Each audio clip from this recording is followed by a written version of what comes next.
that if I started a nonprofit to steal money or get grants, it wouldn't be one like ours, because ours is all hard work.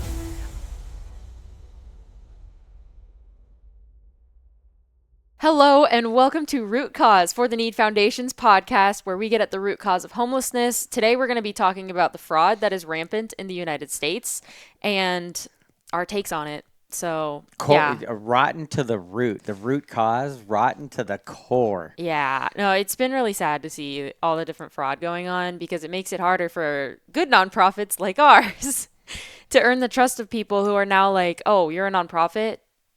Okay, goodbye. Yeah. Like, Yeah, it's like going to church and seeing somebody cussing and smoking and whatever. They're like, oh, not for me, hypocrites yeah, or whatever.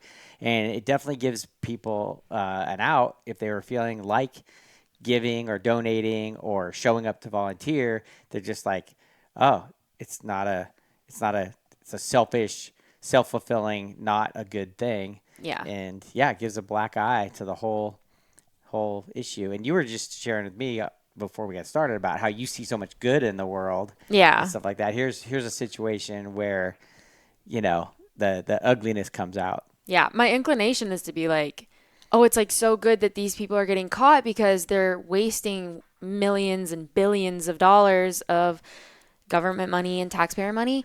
My Government inclination is to money be like, it's is good that. taxpayer money, just so you know. Well, They say, yeah. oh, we're going to generate revenue. It's just take it for what it is. It's people get forcibly giving money to the government, being forced to give money to the government, but it comes out of hardworking people's pockets for sure. And you Yeah. want to see it go to the right place. And people get disconnected from it. They say, oh, it's government money. Dude, I paid a lot of that government money, and I know. Look at my hands; they're all dirty, cut up, even to this day. From the government. No, the government, no, from working hard, and then I get my share, and then it's like, oh, this goes to the government, which I feel great about. Civic duty. I feel it's our civic duty living in such a great country, Hmm. but nobody wants to see their money lit on fire Yeah. or rewarding bad behavior. If you talk about root cause, it's again rewarding bad behavior. Yeah. So this is kind of like one of those interesting things. Like the algorithms we get on our social media is so different. Like I see like videos on how to like organize your house better or like how to run a nonprofit better. But you've been seeing like all these fraud videos. So I was like, send them to me. I've watched a few, and there was the one about the hospices that they closed in Los Angeles. Yeah. So how like I'm sure you've seen a lot on that at this point. Like Yeah, what's I going mean, on over my there? algorithm, I'm very happy about my algorithm because I watch a lot of different things, and like your sister has a much different view on things than we do, but I see a lot of her stuff because I click on it and I watch it. I want to know both sides, and not that you're getting both sides and it's the most educated, informed way of doing it. But yeah, I do definitely get a wide breadth of stuff. But the fraud I've known since I've been in business. It's everywhere. If you watch this cool movie called Back to School with Rodney Dangerfield, he's in a business class, and the professor's like, "Oh, suppose you have a factory. First, you need money to build the factory." And he's like, "No, first you need money to pay the Teamsters to get the union Oh off your yeah, back, I to get remember that. permits and stuff like that." And and it's funny because that is real world business, and it happens everywhere, in every state, in every part of the world. I'd say in poorer parts of the world where the government has less money, um, when like in Peru where your mom is from, when the president steals $150 million, which her dad's friend did as the president, he flees the country because it's such a big impact on the country because their economy is so much less. In ours, we absorb so much of the bad fraud. We don't see it. You hear like $1 billion lost, and you're like, where did it go? Obviously inflation goes up and stuff like that, but um, yeah. So my algorithm, whatever, when COVID hit, I knew the fraud would be crazy. I watched my own friends, people I know, take advantage of the situation. They're good people. I watched good people take advantage. What do you think the bad people were doing? So I didn't need an algorithm to tell me that they're going to be ripping it off, and so, and then, again, to me, the root cause is lack of focus on the outcome. they said, oh, we're going to start a hospice. And they said 800 hospices. They defunded 800 hospices and only 20 complained. That 20 had an outcome. They were doing something, And so lack of follow up on where did this money go? What did it do? What the outcome is, and that's just a standard. If you had the money and you used it or gave it to, or Matthew says, hey, honey, I'm taking $100 to go buy groceries. And he comes back with lottery tickets, Yeah. which is another sad story. I go to the donut shop before our For the Need events and early in the morning, and it's all the people, the hardworking people that are generally earning lower income buying all the lottery tickets. So, I mean, it's just, there's so much disingenuous money grabs going to wrong things. They say, oh, it's for the schools, but you're taking it from the poorest of people. But in any case, another subject for another day. So Yeah. root cause. What causes the fraud? Why does it happen? Well, What's do you your think thought? there's like different rules that could be in place that would help? Because I think the root cause is human nature. I think you're going to have sin no matter where you go. You could have an island of one person and you're still going to have sin. That's Yeah. my take. I mean, Yeah. I think people want to do good. I think we naturally want to do what's right, but we have a natural inclination also to instinctively do what's wrong at the same time, and we have that battle always. Yeah. And I think when the government makes it so easy to do what's wrong, sometimes that instinct to do the wrong is going to win out. I don't think, I don't know if there's, you can have a million policies and people will still find a way to do something wrong. But I mean, do you think there's something obvious that they should be Yeah. I doing? mean, they say like a lock keeps honest people out because dishonest people will figure a way around the lock. Okay, but it's still keeping a big group of people. And I'd say that there's so many laws on the books that they don't need more laws. When we did the emergency work after the 94 earthquake, the Secret Service came and gave a speech about how they were going to enforce the laws, and you're stealing federal government money. You would go to a federal prison. And I was like, ooh, that sounds bad. And then I watched everybody rip it off. And then those of us who didn't rip it off, we ended up working for one of the big companies that we thought we didn't know they were ripping it off. Anyway, he was related to one of the LA City Council guys, and he had started this company to do earthquake cleanup. He made so much money, he had a float in the Pasadena Rose Bowl parade. Pasadena Yeah. Rose Parade, Yeah. and then we didn't get paid, So when we went to court with a whole group of people, they said, oh, it was emergency. And so the general rules don't apply, which we were told they did. And, an earthquake being an emergency in California, it's like, come on.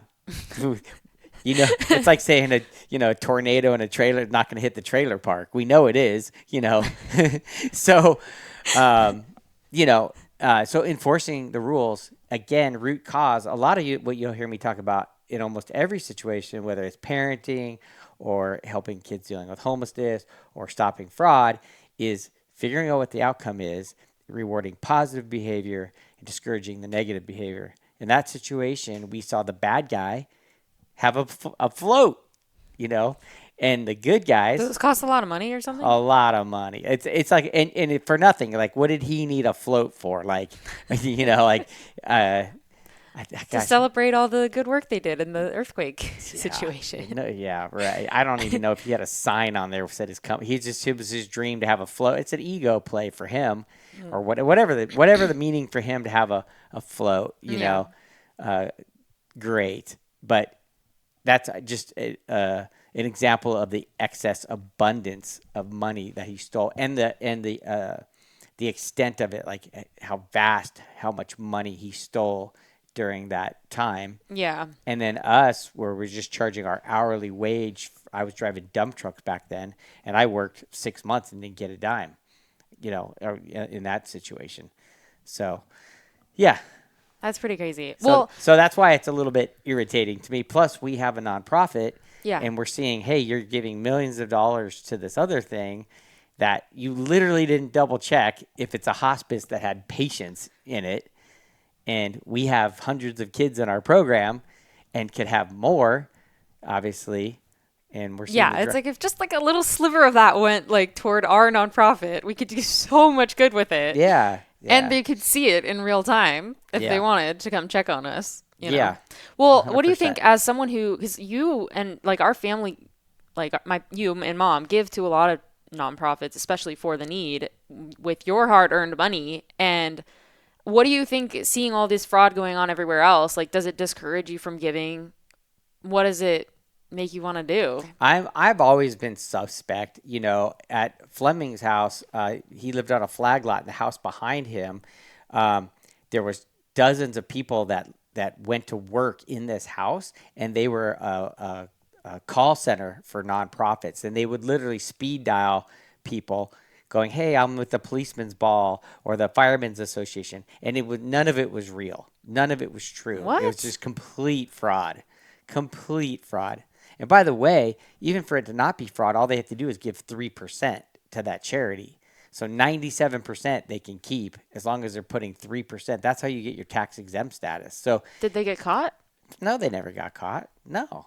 It's still to this day. I know my dad, he's like, "Oh, I gave to the police ball, fireman's ball." And I'm like, "Dad, that doesn't exist. That's not even a real thing." Like that, the fire department's not Oh. calling around looking for, you know, the fire. So but you hear fire, especially during a fire. Now you're going to get more marketing Yeah. for that kind of thing. So yeah, and then for us too, like to get a platinum rating, with your thing, which we're platinum rated. Honestly, it's not that hard.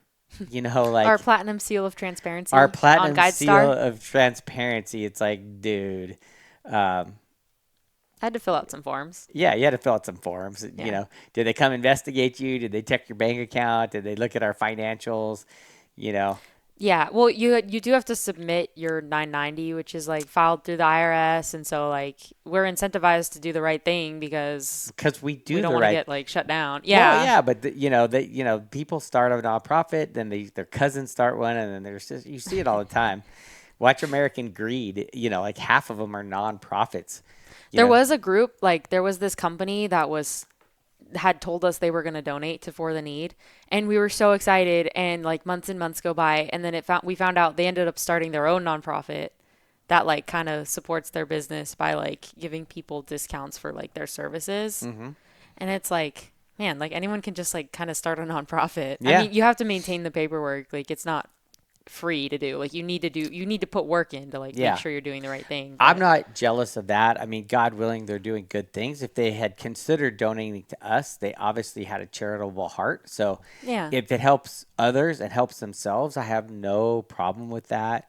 We do see a lot of people that's true. in the space that are genuinely trying to help. There are quite a few, but it's remarkable because I would say a considerable amount of the ones that are really doing good struggle to get funding. They struggle to get funding. Yeah, so I think you can get real big dollars um, by focusing more on raising money and participating in these programs that might not be necessarily doing that much good than actually putting the work in. And like ours would be hard um, to steal from. Basically, it wouldn't be hard to steal from ours, but you could definitely track it to the wealth of the people that are involved at the top. Which I never take any money. I've only put money in. I've never taken a dime. None of it goes to our race car parts and stuff like that. I put Yeah. For the Need on the side of the race truck because I don't have a sponsor. And I want to promote awareness and hopefully raise money for the Need, but none of it goes in that direction at all. Yeah. But it wouldn't be hard to. But I think the reason why organizations like ours don't get funded because it's really easy to steal from like the building I don't housing. know. Hold on. I would say it'd be hard to steal from For the Need because you'd have a whole team of people that would stop you. Yeah, You know, like yeah. because we're made up. Like everyone at For the Need is an honest person. I get And like that's you true. know, What I guess what I'm saying is an Like organization. paperwork wise, like you probably But could. But yes, that's why it's important. thank you for clarifying. Because I think that's why it's important to make sure the nonprofit that you're giving to is run by people you trust. And then 100%. that's honestly one of the biggest things I see is that if people don't trust you, like they just don't even care what you have to say. I guess thank you for clarifying because like Of course. ours would be hard to Yeah, I you know. wouldn't let you. Yeah, I I wouldn't know, let but you. no, Like Dawn wouldn't let you. there's plenty of father daughter teams that are ripping people off blind. Like so, I mean, I appreciate that, and we know us and stuff like that. And there's a special place in hell for people that would say in public, "Oh yeah, we do this," and they're just know they're stealing. And there's quite a few people that do. What I'm saying is that if I started a nonprofit to steal money or get grants, it wouldn't be one like ours because ours is all hard work. I'm not saying it's not fun work or whatever, or it's not rewarding, but it's so challenging to reach out to these families to Yeah. get them to come. We're trying to reach the most impacted people dealing with homelessness, and they are typically overwhelmed with life or on drugs or dealing with mental illness. They're very hard to serve, and we're trying to serve their kids, which Yeah. makes it even harder. Like there's so many hurdles against us. I would do something to like build houses or whatever, Hospice. hospice stuff to where like there's no necessary accountability unless the government keeps them accountable and like building stuff. Um, man, we saw it with our own eyes. That one in Vegas was $14 million for a ten room facility. Yeah. Like, Well, I do wonder how so much goes under the radar because as someone in working in a nonprofit, I see all the different checks we have to do. Like we have to report the highest paid staff, we have to report our directors and officers, we have to report what percentage of our income comes from one person, and you have to have a diversity of funding to like maintain your nonprofit status over the course of a few years. And then I also learned like recently I was talking to another director of a nonprofit where they're about to hit 2 million in revenue, and at 2 million in revenue you're required by law to have an outside financial institution do an audit of your whole nonprofit. And so I see like these other big nonprofits where it's like, oh, so and so committed wire fraud, and I'm like, how did they not catch that once the nonprofit got past $2 million? I mean, we're not near that at our rate, but for someone who's at 2 million, like they're getting audited by an outside financial institution. Do you think those institutions are like suspicious? yeah, well, like I said, there's a lot that are doing good, but let's say they didn't want to do good. First off, under $2 million, when were you ever accountable? Right? You just said, hey, we filled out all these forms. Who's checked them? Who's gone back and didn't do anything but take your word that they were filled out right? Well, we have an outside auditor once a month that audits all our books. Yeah, but that's self-inflicted. We do that. I'm just saying, outside of what we do for That's true. ourselves, That's not required by law. it's not required by No. law. But what I'm saying is, you sign your name. I verify this is all true and correct. But who has ever double checked that? You know, and I guess, yeah. and then in regards to audited financials, that's really really easy to get around if you want. You have to be corrupt and you have to find a corrupt accounting firm. But the people think back in 2008 that the financial situation was all the housing situation. It's amazing how short our memories are. But people don't remember that Arthur Anderson, one of the largest accounting firms in the United States, had Well, I was miss only 8, so I don't really remember. yeah. No, I'm But kidding. they made Anyway. movies about the housing market crashing and Oh yeah, The Big Short. strippers having three houses, and things like that, whatever. But they didn't make a movie about like the fraud. Waste Management was one of the first involved. They not Waste Management. It was USA Waste was inappropriately evaluated by Arthur Anderson, and Wait, so what happened with waste management? their audit of financials. You waste people don't know, but Waste Management was bought by USA Waste, which was a much smaller company. It was kind of a hostile takeover thing. I don't know all the details, but the CEO of that company ended up dying of a brain tumor, and the CFO ended up going to jail for a long period of time. And they were involved with Arthur Anderson fixing the books, cooking the books. And Arthur Anderson got in big trouble. They're still around, big, huge accounting firm, but they were duped by USA Waste. USA Waste duped them. So Wow. you're outside of audited financial. I've had companies where we've had audited financial statements and stuff like that. They're not there working every day. They come, they check your files and stuff like that, but they're not doing forensic accounting. They're not there every day checking every receipt and all this stuff. They do a sample. They take a sample worth of stuff, and then they say, yeah, we verify that what we saw was true and correct. But that's all it is. So Arthur Anderson, people don't remember that it was Waste Management. That it's funny because I ended up selling my company right around that time because I started seeing these like shots across the bow of bad things happening. And then the big one people may remember is Enron because it was a huge government funded thing. Again, government funded company. And it turns out that their books were totally wrong, cooked, audited financials from Arthur Anderson. That was a big Wow. one everybody remembered. And that started like cracking the dam because they figured out that everything was a smokescreen, what you believed to be real. Then there was another thing called the LIBOR rate. So we had loans that were based on the LIBOR rate. And they found out that the banking institutions had just manipulated the numbers to change the LIBOR rate. And I'm no genius on this stuff, but I remember it affected me because the rates started changing when they trued them up. But then you realized just how big of a sham all this stuff was. And again, how many of those people involved with that went to jail? And that's going back to the nonprofits. Even the cases that they're settling today, like this kid Nick Shirley went out there, investigated. Now the DOJ is going back in there, and you're hearing the settlements. The guy just got caught for taking $12 million. He had Wow. they caught him, and he's settling. He had to give back two. It's still unsettled right now if they're going to take his house away, and he's going to get 2 years in jail. So if you can net $10 million for 2 years in jail, that's not a bad deal.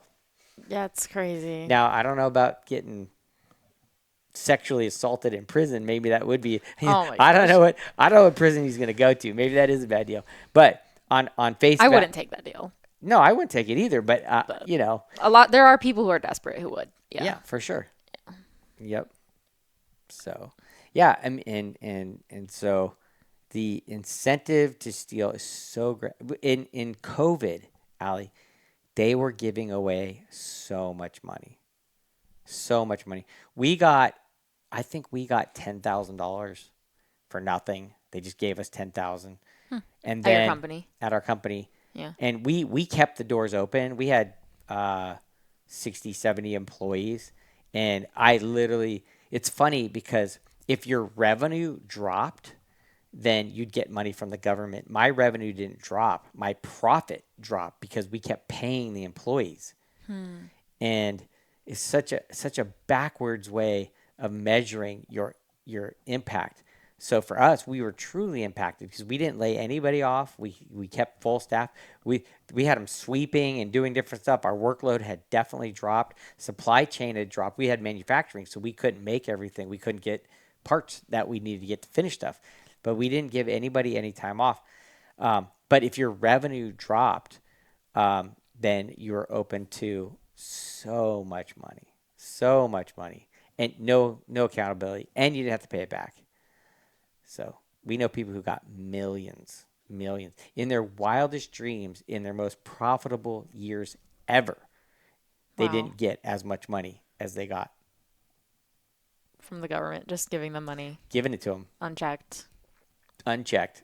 You fill out a couple page form, sign that this is true and correct, and Were they honest? some were, some weren't. It's just like anything. Some were, some weren't. But Interesting. yeah, they just made it too easy. There's no fear of consequence.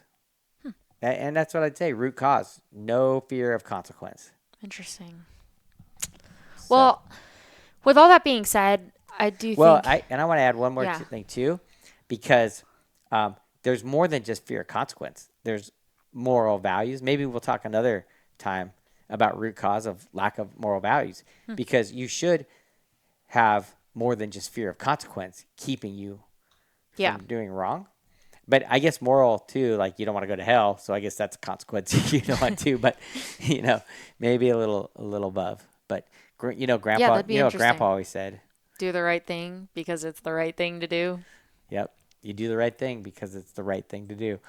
But yeah, Yeah. Well, I think with all that being said, as someone who works in nonprofit, I do see with my own eyes all the good that's being done out there. All the volunteers who work for free, basically, to help these kids and just meet with them and be friends with them as they would with their own kids. I see people with the best of hearts, doing so much good. I think, like, with everything going on with all the fraud, it's easy to be, like, almost sensational, where it's like, oh, all this stuff is horrible. There's so much fraud. Everything's terrible. It's like, well, no, like that's what we're seeing on the news. Of course, there's going to be fraud, but I do believe that for every one bad story out there, there's at least 10 good stories that aren't being told.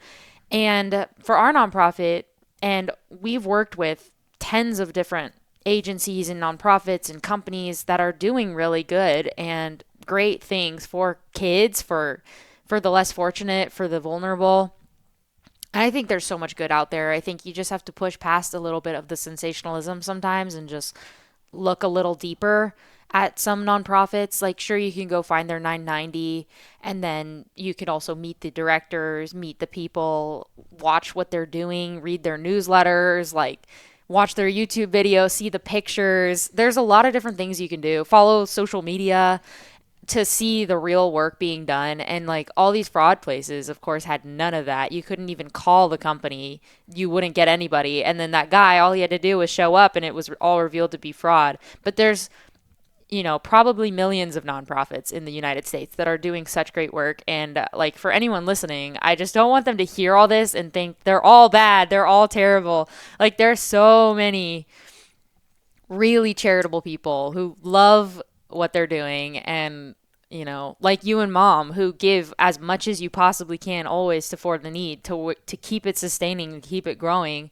And uh, and there's lots of people like that, I think, and like people like, well, yeah. I would say I people love volunteering for you, Ali, because of your optimism and your hope and stuff like that. And I would say if you're watching this right now, um, you need to come volunteer for the need. You need to donate to us or find another nonprofit or some way. And a lot of you are. If you're watching this, I'm probably talking to the choir, preaching to the choir.